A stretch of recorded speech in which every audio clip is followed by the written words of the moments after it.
এই প্যাচে গরমে কি আর কলকাতায় থাকা যায়? তাই গরমের থেকে মুক্তি পেতে বেরিয়ে পড়লাম নর্থ বেঙ্গলের উদ্দেশ্যে। মোমেন্টে ট্রেনের টিকিট নেই তো কি হয়েছে, এবার আমরা নর্থ বেঙ্গল যাব বাসেও, আবার লাক্সারিয়াস বাসে। রেড বাস থেকে বুক করে নিয়েছি ইজি রাইডের 9600S এসি স্লিপার বাস। সে বাস তো নয়, যেন চলন্ত 5 স্টার হোটেল। বাসে উঠতেই আমাদের ওয়েলকাম করলো একজন ফিমেল লেডি অ্যাটেন্ডেন্ট। ভেতরের ইন্টেরিয়ার তো এক কথায় অনবদ্য।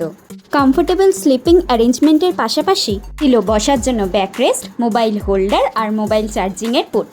এই বাসের সবচেয়ে আকর্ষণীয় ফিচার হলো সবার জন্য private LED TV with wifi. এছাড়াও ছিল রিডিং লাইট আর হেডফোনের পোর্ট। আর হ্যাঁ, বাসের পক্ষ থেকে একটা কমপ্লিমেন্টারি স্ন্যাক্স আমরা পেয়েছিলাম, যার মধ্যে ছিল আমিনিয়া থেকে এগরোল, একটা কোক আর একটা জলের বোতল। তাহলে আপনারাও এক্সপিরিয়েন্স করুন আর কমেন্টে লিখতে ভুলবেন না আপনাদের কেমন লাগলো।